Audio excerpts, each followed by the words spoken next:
다피디의 배움터. 안녕하세요. 다여주입니다. 다피디의 배움터에서는 어디선가 들어본 적은 있으나 정확하게 설명하기에 애매했던 이야기들을 나눠보는 시간입니다. 오늘은 24절기 중 입춘에 대한 이야기를 나누겠습니다. 24절기는 각 절기에 기후를 나타내는 이름을 하나씩 붙인 것인데 24절기는 다음과 같다.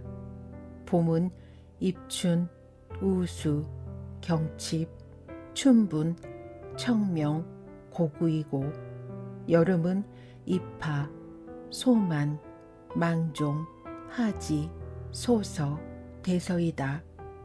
가을은 입추, 처서, 백로, 추분, 한로, 상강이고 겨울은 입동, 소설, 대설, 동지, 소한, 대안이다.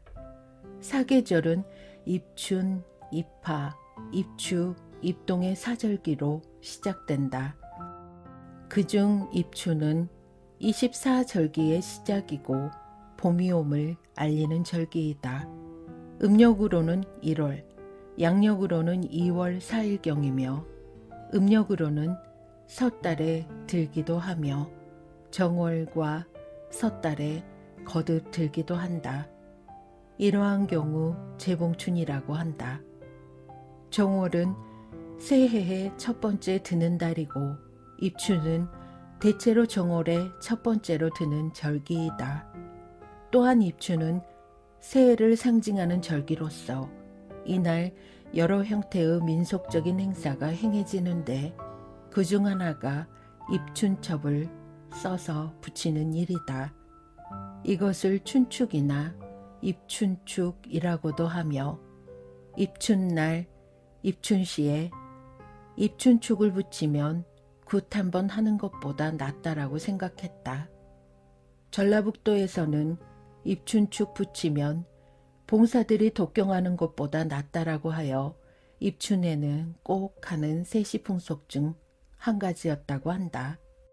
입춘첩은 각 가정에서 대문 기둥이나 대들보, 천장 등에 좋은 뜻을 담아 써서 붙였다. 그 옛날 궁궐에서는 설날에 내정 기둥과 난간에다 문신들이 지은 연상시 중에서 좋은 시를 뽑아 써서 붙였는데 이것을 춘첩차라고 불렀다. 또한 사대부들은 입춘첩을 새로 지어 붙이거나 옛 사람들의 아름다운 글귀를 따다가 쓰기도 했다고 전해진다.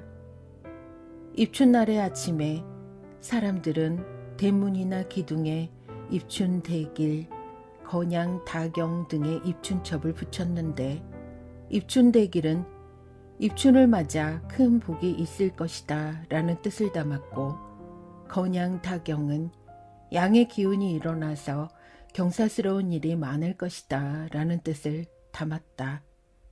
전라남도 구례에서는 입춘축을 잡기야 달아나라 라고 써붙이기도 한다. 한지를 마른 목골로 세워 용자와 호자를 크게 써서 대문에 붙이기도 한다.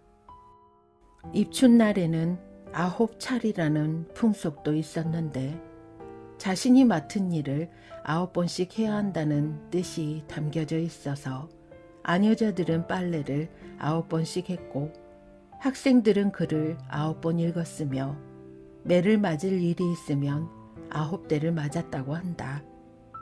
입춘에는 또한 오신채를 먹는 풍속이 있었는데 파, 마늘, 달래, 부추, 무릇 등 5가지로서 매운맛이 나는 나물을 말하며 한 해의 첫 절기에 매운 오신채를 먹음으로써 삶의 매운맛을 미리 배우고 참을성을 키우며 살아가라는 교훈이 담긴 풍속이었다. 제주도 같은 경우에는 입춘일에 큰 굿을 하는데 그 굿은 입춘굿이라 일컫는다. 입춘굿은 무당들 중에서 우두머리인 수신방, 큰 무당이 맡아서 하고 많은 이들은 굿을 구경하였다. 입춘일은 농사의 기준이 되는 24절기의 첫 번째 절기라 보리뿌리를 뽑아서 한 해 농사에 점을 쳐보았고 오곡의 씨앗을 솥에 넣어 볶다가 맨 먼저 솥 밖으로 튀어나오는 곡식이 그해 풍작이 된다고 믿었다.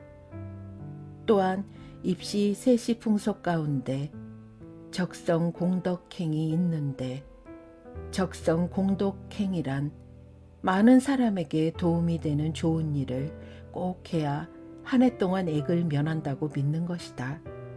밤중에 몰래 냇물에 징검다리를 놓거나 거친 길을 곱게 다듬거나 다리 및 거지 움막 앞에 밥 한 솥을 지어 갖다 놓는 행동 등을 했다. 이때 자신의 공덕을 드러내면 안 된다고 하여 사람들의 눈을 피해 몰래 선한 일을 행했다고 한다. 당시에 사람이 죽어 상여가 나갈 때 상여 소리가 있었는데 입춘날 절기 좋은 철에 헐벗은 이 옷을 주어 군한공덕하였는가 라고 물었다. 적성 공덕행을 하지 않으면 그해 애군만 오는 것이 아니라 나중에 염라 대왕에게 심판을 받게 된다고까지 생각을 했을 정도이니 새롭게 시작하는 24절기 중 첫 번째 날인 입춘이 당시 사람들에게 얼마나 중요한 날이었는지 짐작이 된다. 지금은 잊혀진 풍속들이 많지만 선한 일을 시작으로 한 해를 맞이하는 풍속은 명맥을 이어가는 것이 좋겠다는 생각이 든다.